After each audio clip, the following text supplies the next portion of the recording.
Voilà, so people from India, Denmark, Sweden, Turkey, Kuwait, Australia, okay, and many other countries like Philippines, like the UAE, Jordan, France, Pakistan are watching us this afternoon, Kathy. So I'm so excited to have you. This is Ali Azzeddin from 4th Generation for Education, our special day about inquiry. This is session 6. We still have one more session.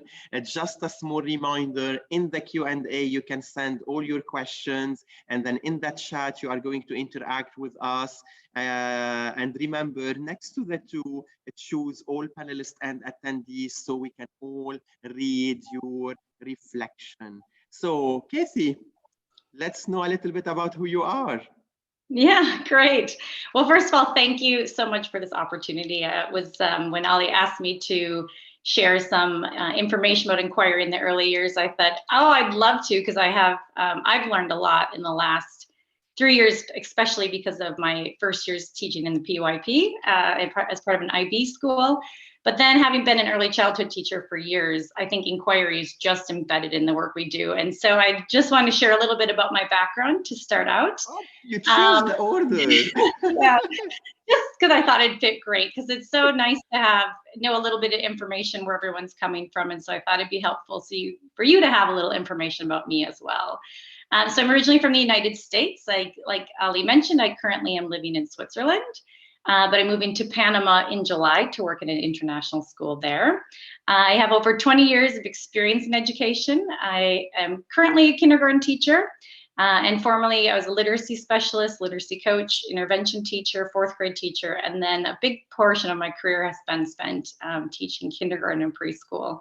And so I think that passion in the early years began right at the beginning of my career and in university, and just has continued to be with me my entire career. So feel free to connect with me on Twitter if you are on there, and it's at KM Patton 3. So let's get started. What I'd first like you to think about are what words come to mind when you think about young children and inquiry. So I'll just give you a minute to maybe put some words in the chat box, and Ali can share some of those words with me. Sure. So I'm getting play, inspiring, curious, sensory, exploration, question, wonder, curiosity, discover, innocent, perspective. I'm not repeating the same words again and again, but then play maybe came 100 times. Love, environment, excitement, exploration, natural, exploration and curiosity are some of the key words. Let me say hello to all the people also watching on Facebook, and we are waiting for your interaction. Life learning, problem solvers, freedom, authentic communication, excited are the words coming in the chat regarding the question that we started with. Yeah, those are some really great words. I think everybody, when they think of young children, I think that inquiry really does have a lot to do with the wondering and curiosity and excitement. I mean, I think about just how excited they get about their learning with lots of little things and big things. It's just everything. It's just constant. They're taking in so much. So thank you for all those words. I think you're going to see a number of those throughout the session here. So I thought I'm just going to Google or look up what are the synonyms of inquiry. And these were the big words that came out. I think these aren't usually the words that we think about when it comes to our young children. But the one that pops into my head when I look at this word bubble that I put all these synonyms in was the exploration in the bottom and the investigation. Even though they're tiny, those are ones that I think about a lot in our classroom with our early childhood learners, is that exploration and that excitement about exploring new things. So while I was getting into synonyms, I thought, well, how do they define inquiry? Because I guess I've never really thought about what's the definition. And it's interesting. So here you see these definitions of inquiry. And they're a little bit big. And so if I maybe listed these to my kindergartners, they'd say, what? What are you talking about, Mrs. Patton? And so I like this next one that I found. it's a little bit more focused for our children, and just thinking about how inquiry is a dynamic process of being open to wonder and puzzlement and coming to know and understand the world. And I think that's really what it's all about. It's just exploring the world around them. And that's something that I use often in my classroom. Is I often say, I wonder what you're thinking. I wonder what we're going to do. I wonder what we're going to see. And so I often find them saying the same thing after we really started using this. I think last year is where it just became embedded every day in my classroom, just that constant wonder. And so if you see in this picture, this is right outside my classroom. I have just a little desk and this light up board. And it used to change, like I would change the words from week to week. And then I realized I'm just gonna leave this as I wonder. So when you come into the classroom, you know, there's always a wondering about what's gonna happen today and what are we gonna be doing. And so I told Ali, I don't usually sing in presentations, but we sing a song in my classroom a lot when, especially like if there's maybe a provocation for a new unit of inquiry or something.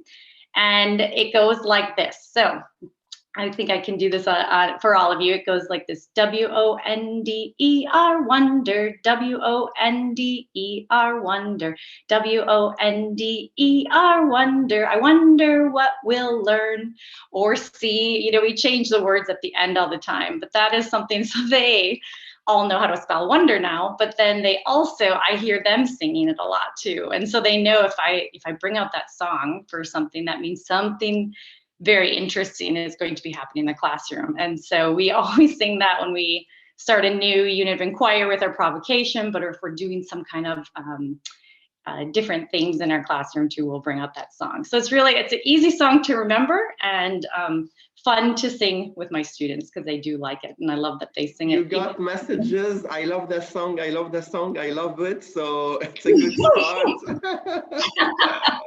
Thank you. Thank you. I'm glad I was brave enough to sing it. So this is what our session is going to be about, is looking at inquiry in the early years, where inquiries, I feel, is at the heart of the educational experience. They're just natural inquiries, and creating a classroom that promotes that wondering allows for them to continue to explore the world around them with their curious mind. So those words that a lot of you listed earlier, you know, were in my session description, which I thought was great. So in this session, we're going to use some guiding questions, because I do think questioning is a key piece of successful inquiry in the early years as well. Just really encouraging the teacher to ask questions, but also the students to ask those questions. And so there's 3 questions that I listed here. What does inquiry in the early years look like? Why is it important? And how can it be encouraged? And so right here, I have these questions listed out for us. Those are those 3 questions right there. And then throughout the session, I also want you to think about, so how does this impact my work? So the different things that I'm going to share with you, I want you to think about your own classroom or your own school and how it impacts what you're doing. And even if you're not an early years teacher, how does it impact your work in other areas? And then what questions do you have? So Ali will be stopping sometimes throughout the session to see what questions you have. And if I can answer them, of course I will. And otherwise we'll do the best we can to figure out where we could find the answers. All right, so this is our first question. What does inquiry in the early years look like? And so this is actually, these are my own children. You're going to see them embedded in the presentation from time to time. So when you see children's faces, those are actually my own kids, because when I was thinking about this session, I love expressions on children's faces in an inquiry. And I was telling Ali in a couple of my photos, I wish I could have put my students' faces, because their faces and their expressions were what really, you know, were inspiring. I mean, of course, what they were doing was inspiring the expression, but I think it's really helpful just to see the impact of inquiry on children, and pictures are a great way to capture it. So in my classroom, I take a lot of photos and share them on Seesaw so their parents can see what's happening. And we make books for the kids to have at the end of the year. And so we always have these great photos of the inquiry we're doing in our classroom. So as I mentioned earlier, I am working at an IB school, and we have the IB learner profile. And this isn't going to be all about IB or PYP, because I don't feel like an expert at it yet, but I do feel like it supports the work of inquiry, of course, because one of the pieces of the IB learner profile is that we strive to be inquirers. And how they define that is we nurture our curiosity, and you're going to see that word come up again and again, and that curiosity. And I like that nurturing, that aspect of that. Developing skills for inquiry and research. We learn how to learn, we know how to learn independently and with others, and we learn with enthusiasm and sustain our love of learning throughout life. And that nurture our curiosity, like I mentioned, is just going to continue to come up throughout this session. And then I love this part too, like the love of learning. And I think that's something that when parents say, oh, my child, loves coming to school. And I said, that's all that matters to me in kindergarten, is that they are excited to come to school, because if we can start that in the early years, that can be sustained throughout the rest of their career in school, I hope. So I'm gonna share some research, because I don't want to pretend that I'm the expert on inquiry, and there's so much good work out there about inquiry. And so this article, called "The Benefits of Cultivating Curiosity in Kids" by Daisy Juhasz, has some great points. And I love how she just points out that curiosity is automatic and it's in our DNA, and we're born curious about so many things. I think about this, these are my girls, and two of them, and they, you think when they're little and they're just trying so many things, like even just touching their toes for the first time and exploring themselves, or exploring here, for example, a pumpkin. But you notice in the bottom of this quote, it says, we're not equally curious about everything, he says, Dr. Scott Barry Kaufman. Instead, we have special interests and natural proclivities, which, we all know we like certain things, and sometimes if we only stick to those and don't have that opportunity to explore other things, we might not, widen our horizons. And so I just thought that was a good point, that we are born curious, but sometimes, we shift to maybe certain things. And so opening those opportunities for young children in our early childhood classrooms is really, I think, very helpful for them. To explore new things that maybe they wouldn't have without that opportunity. And again, this is a very wordy quote, so I'm just going to actually highlight the white parts for you. But these, famous researchers like Dewey and Socrates also were big supporters of inquiry, right? And they talk about how that really helps us learn how to live and help students realize their full potential, to strengthen democracy and to promote the common good. And I think as teachers in international schools, we look at the big global society, I think, more regularly than maybe, for example, when I was a teacher in the US, we kind of were more focused in, maybe our region or our state or our city. And I think we are producing in our international schools children that have this global perspective, which is really amazing. And so inquiry offers them more opportunities to look at their full potential. And then on the bottom part, you see it says becomes advocates for positive social change. And I think that is a huge, important piece as well. So let's take a little bit, I'm going to show you some photos of how this happens in an early childhood classroom. So learn how to live, that was one of the first highlights. And so here's just some pictures from my classroom. On the left, we'd gone to the forest and marked stopping points along the way, or waypoints. And we took pictures, and then the children recreated their own map of how to get to the forest spot that we went to. And that was a great opportunity, So here they're looking at the world around them, but also learning some very important skills about life. In these pictures, you see children making something, cutting up vegetables and stirring a pot. And what we were doing was, in different cultures and traditions unit, we had read several stone soup stories from all over the world. And then the children made their own recipe, and we made our own soup. Everything was edible, except for the stone. But again, another, opportunity that they maybe haven't had at home, and was a good thing for them to see that. And then here, just, using tools like a ruler, for example, and exploring different things around the classroom. So those are some photos, just thinking about learning how to live, how that helps them. And then inquiry helps students realize their full potential to strengthen democracy and promote common good. So in these photos, you're going to see colleagues of mine supporting my students, so they can realize some new potential. So for example, on the left, of course, we know technology is a big thing. And last year was especially because of online learning, but it opens the door for so many different opportunities. You're going to see technology kind of come up in my session a little bit more as we go on. And then here also opportunities in the science lab. Some of my colleagues in the high school, they would have us in pre-COVID to the science lab to do experiments and learn about it. And we would tie into the learning that we were doing in our classroom. And so maybe something that somebody wasn't maybe aware of or interested in before, this might spark something new in them, maybe like, whoa, I really like this kind of thing and I want to learn more about it. And so I think that, again, opportunities are one of the key pieces to, broadening their potential for them. And then become advocates for positive social change to live. And so here you see my students in the forest. We have a forest just across the street from our school. And so we go there as regularly as we can, sometimes more than others, depending on the weather.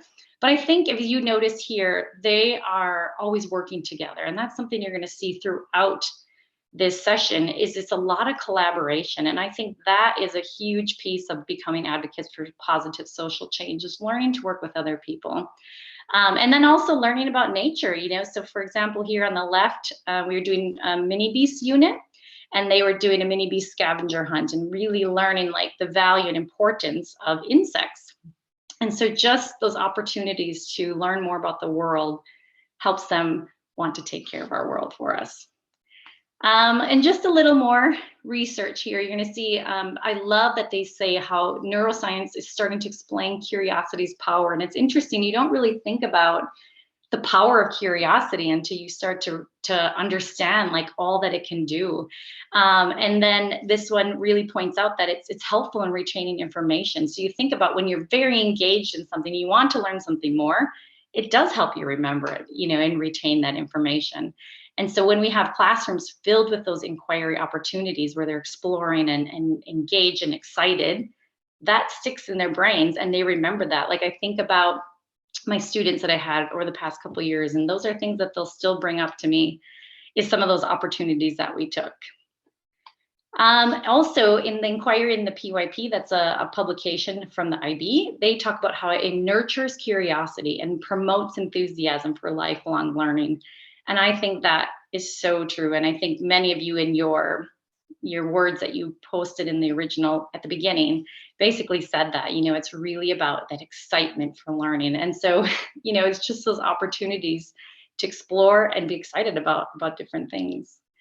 So a lot of times you see in regards to inquiry in classrooms is the inquiry cycle. And so this is the one that we use at our school, the one that was, I'm pretty sure, designed by Kath Murdoch.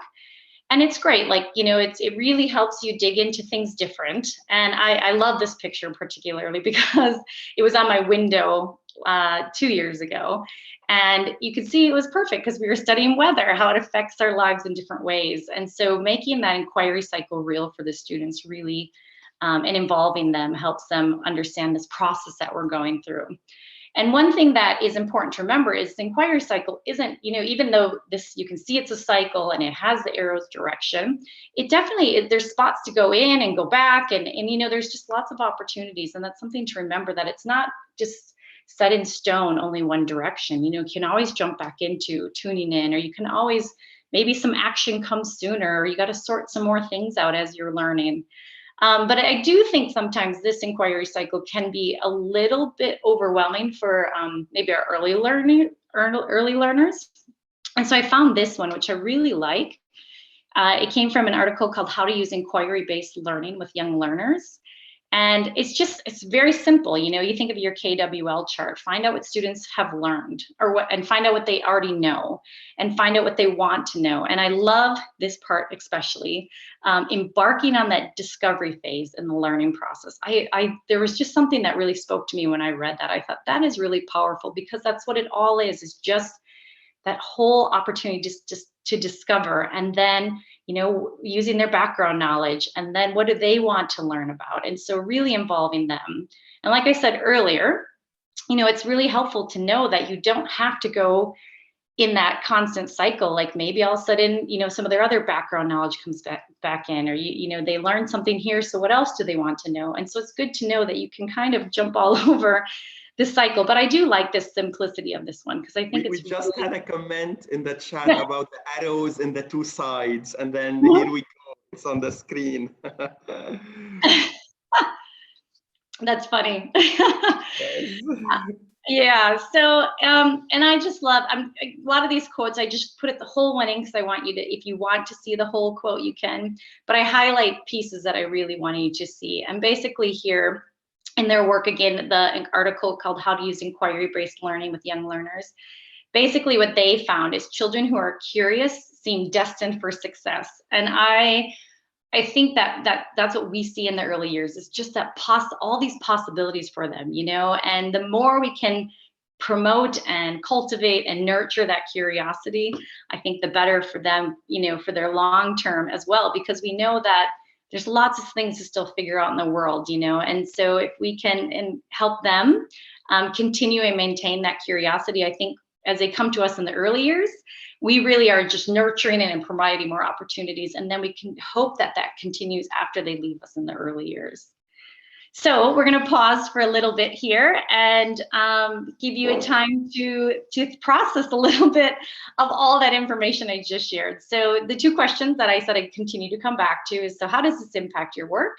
And maybe what questions you have. And Ollie will let me know some of the things that you type in the chat box. Yes, so the questions in the Q&A, please, and then your reflections in the chat.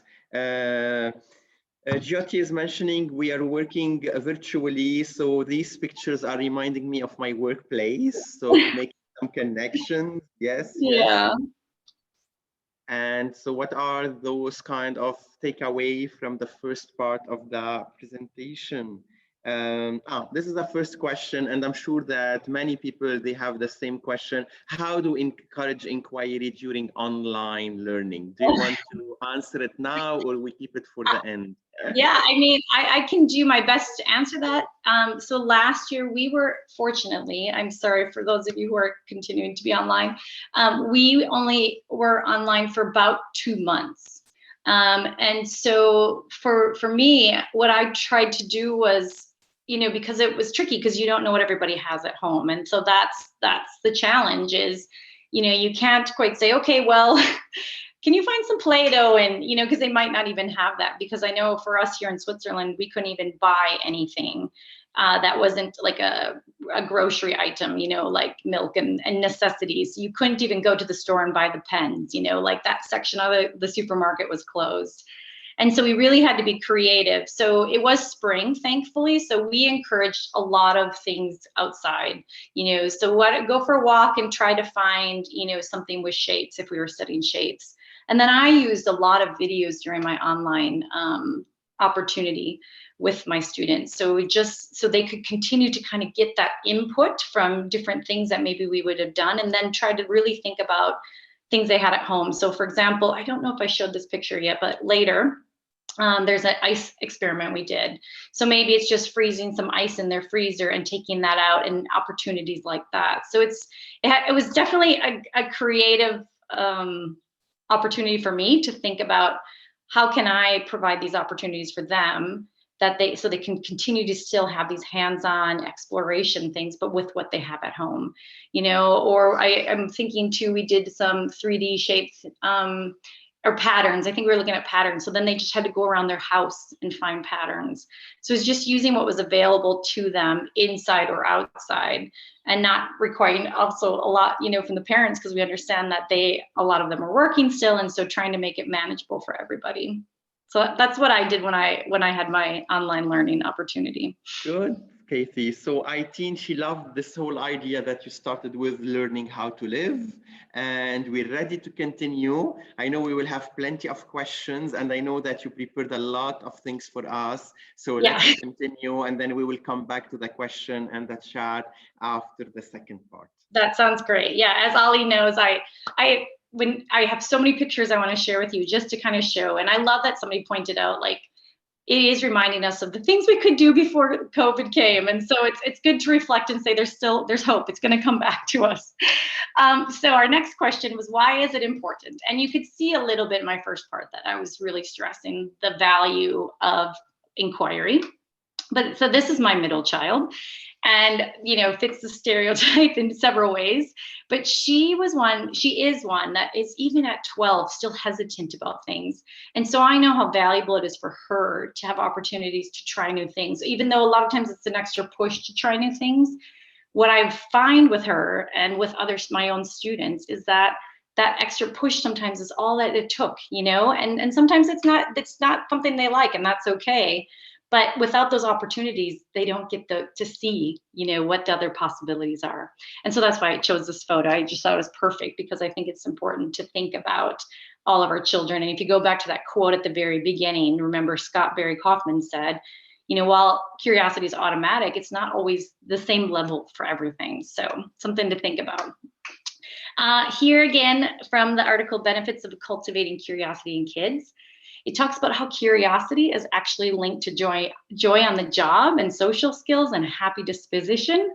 And in the long run, could even lead to greater success. And you think about that, like think about some of your colleagues or people who have that constant inquiry mindset, you know, like they do tend to be people that we see as some of the happier people. So you can see here, my youngest daughter was curious about what her dad was doing and wanted to be like dad with her toy computer. So it's a good example of showing, just giving them those opportunities just to explore and think about those. And then I love this one, just their eagerness to learn. And that's something what came up in the beginning as well. And so on the left, you can see two of our students in the forest just running to find something that we had asked them to go find. You know, just that enthusiasm was amazing. And then on the right side here, you can see we were at a museum called the Sensorium pre-COVID, when we could go on field trips. And just their curiosity and excitement about exploring shadows with these different colors was just it's just so fun to watch, I think. And that's what's so great about our jobs in the early years, is they don't have those, like for the most part, they don't have those hesitations and are just ready and eager to learn.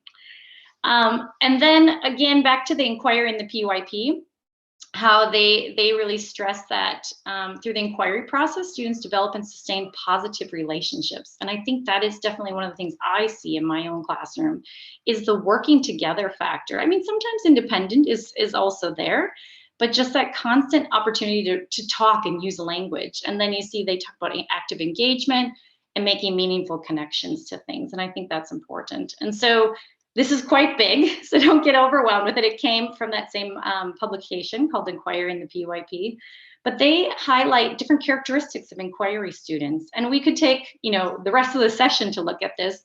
What I decided to do is just pull out a couple of them so you could see, what does this look like, these inquiry students that the IB was highlighting. And so here, one of the boxes said, are curious and engaged in learning. And I think that's just something we want to see. You know, here in this picture, for example, they're, I think, using a 10 frame with bears, but they were just challenging each other different ways to complete the 10 frame, for example, or use the learning community as a resource. I think, you know, it's in the classroom, it's outside of the classroom, but it's working together to be able to learn more. They're engaged in critical and creative thinking. So here you see some of my students building with 3D shapes and finding the different, you know, it's interesting, like they didn't have a directive to tell them what to do, but, you know, they had to think about the 3D shapes and what piece could stack on top of the other piece. I mean, that tower was quite high and it made quite a loud crash, if I remember, when it fell. But just using those different skills, but having the tools to do that in the classroom is a big piece of that. And then again, just going back to that sustained love for lifelong learning. And I think that's a key factor here again. And we're here in the forest, and it was a little chilly that day. As you can see, we had some snow, but just that curiosity and just wondering about different things. So out of their opportunities in the forest that we would take, this fall, we had the chance to bring back some of our after school activities. And I actually did a forest walk after school activity one time a week. And we would just go each week and look at different things. Like one week we noticed some mushrooms. So then the next week we went and looked for all different kinds of mushrooms because they were so curious. And they, you know, the littlest thing, they were so excited to find, because we probably found at least 10 to 15 different kinds of mushrooms. And then one week we went and looked for things that were the same height as us. And, you know, just really developing that excitement was really fun to see. And then this is a great quote from this book called The Learning Power Approach. But basically, you know, we think about how we teach our young children. That's why I continue to think about nurturing curiosity and providing opportunities. Helps them become more positive, confident, and capable in the face of difficulty. And so I picked this photo, and this is our tech integrationist teaching my students how to code. And he's holding a little, it's called a B-bot, and it has different buttons that you can program it so it can get around to different things.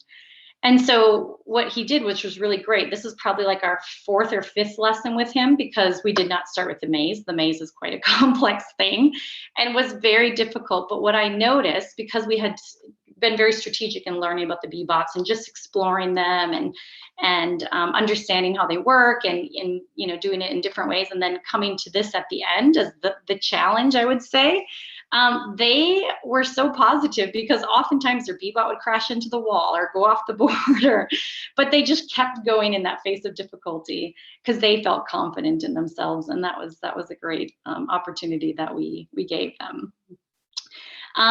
I love here how they stress that curiosity and motivation lie at the heart of inquiry-based education, and I definitely agree with that, just that curiosity.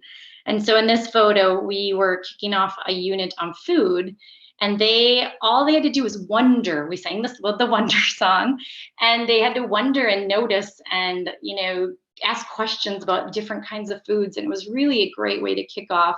Where does food come from? What is this made out of? You know, and just noticing different pieces. And I just highlighted a couple pieces here again, how children, you know, when this inquiry is in the classroom, they're excited to learn and participate. And I love how they added this. It can boost a student's receptive and productive English language skills. And I currently am actually getting my EAL International Certificate. I think I said that correctly. And that's something we've been talking about recently in my class, because the inquiry opportunities, you're not limited to like knowing certain things, and you can use, you know, your mother tongue, you can use the language you have, you can relate to this realia. And that's something we've been talking about a lot, is having these inquiry-based lessons, because then it encourages excitement. Everyone can participate. And also, you know, you think about all the talking they do about these things and hearing language from their peers. And so it's just, I love that they highlighted that in that article, because that's something that's a big passion of mine right now, especially as an international teacher. I think it's really important that we think about how are we encouraging that language use, because we have so many students who are learning English as a second, third, fourth language. So it's really important to think about those. And that's why I love that inquiry offers that opportunity. It also talks about how inquiry aligns well with the 4 conditions teachers must fulfill to establish a culturally responsive classroom. You know, it establishes inclusion because everybody's participating, helps develop positive attitudes, enhances meaning for students, and it fosters their confidence. And I thought that was a great way to see that inquiry does that for us as well. So let's stop again just for a minute and let you process some of the why is inquiry so important, and think about how does this impact your work and what questions do you have before we move into the last portion of the presentation. I think we might reach 100 questions by the end of the session, Katie. I'm going to keep you here. So I'm going to pick some of the questions while people are processing and interacting via the chat about those ideas that you are sharing. And then again, as I said, plenty of thank you. And people are making a lot of connection. So how do you teach the concepts in the early years? Oh, how do we teach the concepts? Well, they're often embedded into our transdisciplinary learning. Yeah. So we try to, when, for example, I mean, the very explicit way is we bring them into the units of inquiry. So when we start a new unit of inquiry, you know, maybe I'm trying to think of one off the top of my head. We're on spring break, and so I'm like trying to picture my classroom. But you know, I have the key concept always highlighted with the different lines of inquiry and our central idea, and then we weave that in throughout. So we try to do as much as possible, just kind of, you know, it's not so explicit, it's just weaved in throughout, maybe it comes into math and into literacy and into our unit of inquiry. And so as much as possible as it can be just blended in and become part of the main, just connection across the different areas in our classroom. That's I feel like the most powerful way to teach concepts. Okay, so one more question before we continue. So how do you help the student to ask questions in those? Can I put that one on hold, because that's going to come up. Okay, so this one is on hold. I promise that one's going to get answered. Yes, That's actually one of my next slides. Okay, and so let's continue, and then we will come back to this. Great, thank you. Okay, so the next, or our last question that I am also sharing with you is, how can it be encouraged? And so when you just asked that question about how do we encourage questions, that to me is one of the most important things that we can do, is encourage questioning. And the way I start off with encouraging question is by asking a lot of questions. So I think probably, and I don't know, this was a long time ago. So when I first started teaching over 20 years ago, I think I was probably one that maybe gave more answers. And now what I do more is I ask more questions rather than giving the answer. So for example, they'll ask me something and say, well, what do you think? I say that a lot. What do you think? You could even ask my own children, what do you think? How do you know, or why do you think that? So I find myself asking a lot more questions. And that's something that I feel like in the last couple of years, and my principal is really great at doing a lot of coaching and modeling for me. So, and I felt that's where I was able to make that shift myself, not just trying to get through and, okay, we have to be somewhere in 10 minutes. Now I've learned to just kind of like, okay, we'll ask that question, and it's okay if we don't have the answer right away. We can work on that throughout though. So I think me asking a lot of questions, then I start to see them asking more questions. And so that's going to come up here, because questions is something that I think is so important. And so these little squares, it was something I don't even remember where I found. I've had them for a little while. But last year I really started to be more explicit about teaching the question words, because I feel like, well, one, we want to learn how to read them in kindergarten as best as possible, but then two, be able to use them. And so now what I have my students do every day, I have a question of the day that they walk in and they have to answer the question. And I'm having them always pick the question word for me now. And that's something I didn't do before. I don't know why, but all of a sudden this year I was like, well, you pick the question word. And then I come up with the question after they leave for the day, or they give me some as well. And so I think just really promoting the use of these question words is really important. And that's highlighted here. The IB has a publication called Developing a Culture of Questions. And basically they say it through questions that they make connections and they want to find out more about the world around them. And so when I ask them the questions, they can ask questions and wonder some more as well. And I think that's definitely a lot of modeling, and then the transfer of that into their own work. So these are my new favorite things I found this year. A couple weeks ago did a lesson, or my colleague and I were doing a provocation, and I was writing actually the lesson plan for my EAL class. And so I wanted to add some scaffolds, and I found these question words. I was going to try to make my own, but sometimes you just don't have time. And so I found these on Teachers Pay Teachers, and sometimes, you just need to buy it from somebody else. And I love these question word prompts, because like with the pictures, it really helps them understand it, And so I was so happy when I found these, because they can now look at that question word. Because the problem when you're in kindergarten or preschool and you're trying to read a question word, they all start with W except for how, and you can't really sound them out. And so these to me were one of my favorite finds this year, because now this is the word, like every day when my students goes and picks it for the question of the day for the next day. And now they know right away, they don't have to say, well, what kind of question is this? Because now they can just see it's a when question. That means it's going to be, so I don't know. These are great. So I highly recommend, if you want to look into question words, you go to Teachers Pay Teachers, and I think they were like $3 if I recall correctly. And I love this too. This is in the same article, Developing a Culture of Questions, but helping them become in charge of questions helps them develop their ability to pose significant questions. So, you know, like here it says, what does it look like to be in charge of questions? You ask a lot of questions. You never stop asking questions. You ask different questions. You become afraid to ask more. So it's just constantly building that culture of questioning and wondering. And like I said earlier, I think a lot comes from modeling. And so this is an activity I think we did last year when we were working on identity. And my colleague and I had 4 different posters that they were examining. And obviously here I wrote down for us because it was earlier in the year.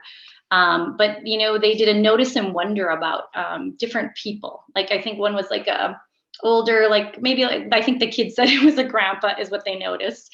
And then there was one with a lady on a farm. And so they just had to notice what did they see in the picture, but then encouraging that wondering, you know, like here they were wondering all different kinds of things, like what is that blue thing in the picture? Is she in her family room or her bedroom? Is it a boy or a girl? Why is she so happy? You know, just really encouraging those opportunities. And so that's one thing that we use a lot in our classroom just to kind of kick off different things is activities like this, like a notice and wonder or a see, think, wonder. We do that a lot as well. And here you can see we're developing some skills to be in charge of questions. So this, like I said recently in a lesson that we had, I used the question words. And what was great is they could easily do this activity because it could be like, okay, this one is a who. And so they were looking at different, we're kicking off a unit on traditions and cultures.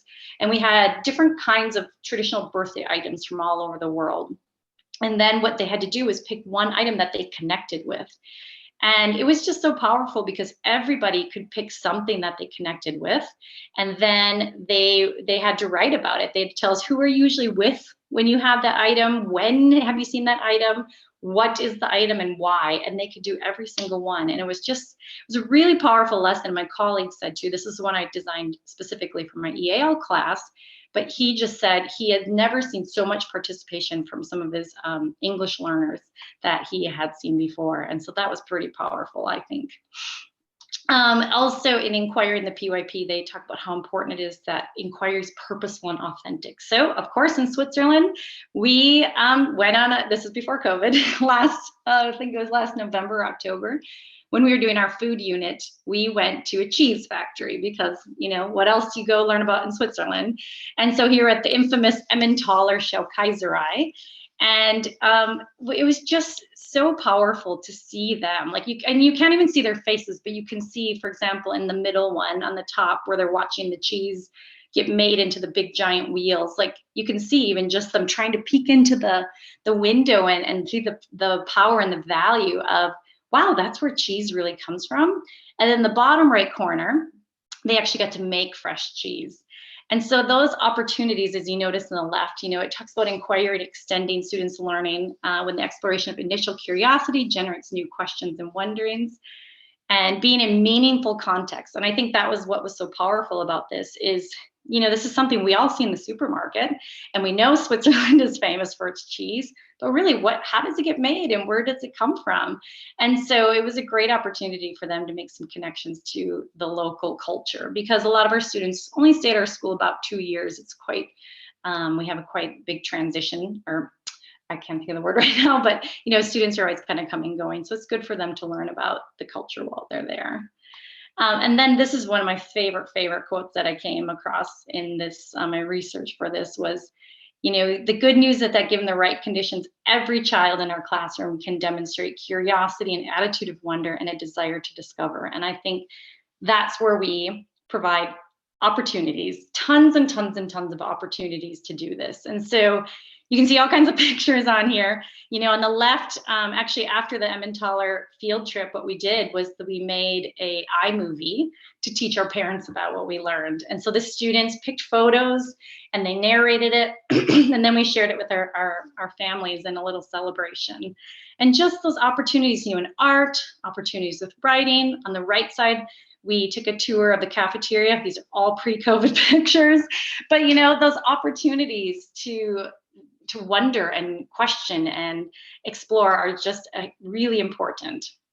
So I think Of course, we know they also need to, well, while inquiring, they also need to obtain the important skills, which are reading and writing skills. And so opportunities in literacy, like I use highlighters a lot with my students. And so here, what we often do will be like, okay, so let's find, certain words. And so just that inquiry into the text, maybe it's a sound, maybe it's rhyming, maybe it's a pattern, and for them to be able to get into those texts and be excited about it and want to highlight and find and search is helping them use their skills there. Or one activity that we do a lot is we find different words that start with a letter or has the letter in it. And so the student here is writing words that start with Y. Or working with a partner and looking at informational texts. I think informational texts are so interesting for students because it just kind of gathers more research and information for them. And then this is an activity we do sometimes too with my morning message, is I'll erase particular letters or won't write them. And then the students have to find, we have all the magnetic letters on the top and they fill in the blank, so what letter's missing? And so just that constant, I wonder what sound that is, opportunities to inquire even in, our subject areas. And so here, opportunities in math. I mean, math to me is probably one of, just the most engaging things because of all these different manipulatives that students have with math. And so opportunities with shapes, just exploring different resources in math, working with a partner, because the new math program we have definitely has a lot of partner work. And so them challenging each other and using their language to talk about it. And then this is one of my favorite ones. They were supposed to show 5 in different ways. And like, I think what the book was intending was to make groups of 5. And this group decided to take blocks and make 5s. And so I love this picture because it just makes me laugh because I was like, that was really good thinking and allowing for that creativity. Opportunities in science, like I mentioned earlier, we have some great teachers at our school now. Before COVID, we could do this. Now we haven't been able to at all in the last year and a half. But the science teachers are so happy to have them come in and tie in lessons with our lessons in our classroom. And then, of course, opportunities outside of school. Now, the reality right now is we are not going on field trips. We're not skating. That's something that we do in kindergarten in the winter, and we didn't get a chance to do that this year, but just those opportunities to go and see things that they maybe hadn't seen before or hadn't learned about before or tried before, and just open their minds and eyes to different opportunities. And then opportunities to wonder. I think that is just one of my biggest things that I really love to encourage in my classroom. And so, like I said, I like to do a see, think, wonder activity on the very top. I just showed the visuals we often use. But on the left, we recently did a unit on senses, and we did so much wondering during our senses unit. We had to try to make it COVID friendly, but so we did a lot of different senses experiments where they would have their own tools. But the one on the left here, you see different things in containers and Q-tips to dip in, and then they had to smell it, and then they had to rate, or they had to decide if they liked it, they kind of liked it, or they did not like it. And so it was I wish I could show you a video because just their expressions and their wondering about what they were smelling was so fun to watch. And then we also did wonder in the senses unit with chocolate. Because again, of course, it's Switzerland, so we had to do our tasting experience with chocolate. So we tried dark chocolate, chocolate with raspberry, milk chocolate, chocolate with orange, white chocolate. And so they all got this little chocolate tasting card, and then they would, smell it and take a bite, and then they would decide how much they liked it by coloring the amount of stars. And again, it was just another great experience to just to see them explore this different kinds of chocolate. It was really fun and tasty. And then let's see, opportunities to explore and experiment. So also in our senses unit, we explored popcorn. So we looked at popcorn from all the different 5 senses. We talked about, what does it sound like? What does it feel like? What does it smell like? That was a really fun one to do as well. And I don't know if you can see, but the little girl with the pink sweater has her thumbs up because she was really enjoying the popcorn experience. And then this is another one we did where we were studying matter. And so they had all kinds of tools, and they got an ice block. And in their groups, they just we just said, what are you going to do? And so they tried glitter, they tried paint, they just did whatever they could. They went and got more water. As you can see, someone's squirting different pieces on it. And so just those opportunities to really try things, you know, and explore. And then this one, we, again, same unit on matter. We actually, the kids, the students decided on what colors of paint they wanted to put in their cups. And then they squirted the paints in, and then we put the cups in the freezer. And then the next day we brought them back and we dumped out the cups on this big sheet of paper. And they had to predict what did they think would happen to everything. Like as you see, step by step. We said we had the cups, put the paint in the cups, we froze them, and then we melted it, and we wait is what they said, because they were very frozen, and watched. And then they drew pictures of what did they predict it would look like. And so that was a really fun opportunity to experiment with freezing and defrosting. Pretty interesting experience. So I think one thing just to always keep in mind is just carefully considered resources and learning spaces extend students' thinking, research, communication skills during the inquiry process. So having a classroom space that allows and has space for that, you know, I think that's a really important thing to have. And, you know, it can be outside, it can be inside, and like it could be in the science lab, it can be, you know, anywhere, but just having that be a culture in your classroom is a really, really helpful thing to have. So this book is something that someone recommended to me. I haven't personally read it, but I did look a bit at it. And what I love is the chapter outlines really highlights how to cultivate curiosity. So that's the first chapter. But, you know, they talk about promoting exploration, experimentation. So you saw that in some of my pictures, allowing autonomous and effortless learning. So just that play, right? Like somebody mentioned, like you mentioned earlier in the words, embracing intrinsic motivation, like really building that love of learning, bolstering imagination, creativity, embracing questioning, making time for it. Because I think that's one of the things too that I think in the past couple of years is something that I make sure I have time for this. And I think sometimes you're like, oh, but they have to learn the math skills and the reading skills, but we have to have time for this so we can build that into those areas like I showed you earlier. And then creating curiosity habits and then prioritizing the process of learning. Another infamous inquiry person, as many of you probably know, is Kath Murdoch. And on her blog, I found the 10 practices for the inquiry teacher. And I think this is pretty great because it lines up with a lot of things we just talked about. So cultivating curiosity, just building that, connecting, questioning, keeping it real, growing learning assets, getting personal, releasing, so kind of letting that go, you know, like, yeah, if you probably noticed in my classroom picture, it's quite organized and neat, but letting that opportunity for mess, you know, I think is definitely an important thing. Noticing what's happening, thinking big, and having time for play. And so I'm glad that so many of you pointed that out in the beginning. So in this final wrap up here, I said what I just want you to think about is I wonder what we can do to promote inquiry and cultivate curiosity, because I think that's just what we need to continually think about is how can we know they come to us curious, we know that they are excited about learning, but how can we continue to maintain that, but then even produce more opportunities to think about different things that they maybe wouldn't have on their own. So let's stop again before we wrap up here, because I know our time is almost up, but how does this impact your work and what questions do you have? I know there's a lot of questions, Ollie said, but we'll take a few and then we'll wrap up on time. So Casey, it seems you will have extra students starting from next week. They want to join your class.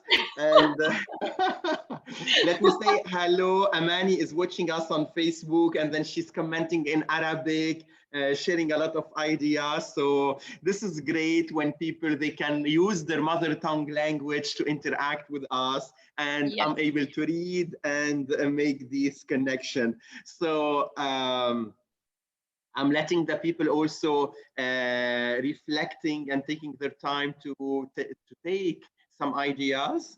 the chat was very interactive during your presentation. They started also sharing resources. They asked a little bit about agency and inquiry online in the early years. So I shared 2 previous webinars that we have done that they can have a look at these ones. And then picking on the questions that we have in the chat, I would like to go. So how do you teach language and phonics in an inquiry base? So I think that's always something that's a little tricky, because you want, you want to be explicit, because it is really important to be explicit in language skills, teaching phonics skills and beginning reading skills. But as I kind of highlighted earlier, I tried to find ways to incorporate inquiring into those skills, so we do a lot of, I wonder what sound that makes, let's think about that, and so it's just really encouraging them to use those inquiry skills when it comes to the letter sounds, for example, and then we start noticing it all over, it's not just, for example, in the book, or for example, Mrs. Patton showing them on the board, it's all over, like just encouraging them to see it everywhere, see it in, outside, see it in the cafeteria, see it around the school. I think those are really important ways to encourage inquiring about, learning those skills that are really important and we know they need to have, so they can do more of the inquiry as they get older with research and different things. Good. So let's continue with the wrapping up, and then I have a surprise for all our attendees. So what do we have next? All right, so just as a final wrap up, I just want to say thank you, first of all, for taking your time on a Saturday, because I know how precious our weekends are. So I'm very impressed and amazed by all of you. And I want to say thank you for exploring inquiry in the early years with me, and just keep wondering, because there's a great big world to explore and learn about. And we want our children to have those opportunities for them. Good, good, good. So what's next? I'm going to share my screen and I'm going to show you our new website. So you are going to see that we are launching a new website today. So for Generation Online, where you are going to find our free events, the previous one and the upcoming one. So open your agenda and write. On the 22nd of May, we are having a day about bilingual education, language, teaching languages, and then in French, in Arabic, and in English. You can also check our upcoming workshops between now and June. We have different sessions for you in Arabic and in English, and we have also some asynchronous events for you. So this is on our website. I would like also to share that in half an hour from now, we still have one session, learning through art. So if you still have time, you don't have anything to do, and you would like to learn about inquiry through art, Liz will be sharing also plenty of ideas, and I'm sure she will inspire you even if you are early years educator. So let's give Katie a final word. I just, like I said earlier, thank you again for the opportunity. I really appreciate it. And keep wondering. Okay, so thank you everyone, and see you in half an hour if you are going to attend the art session. Okay, thank you.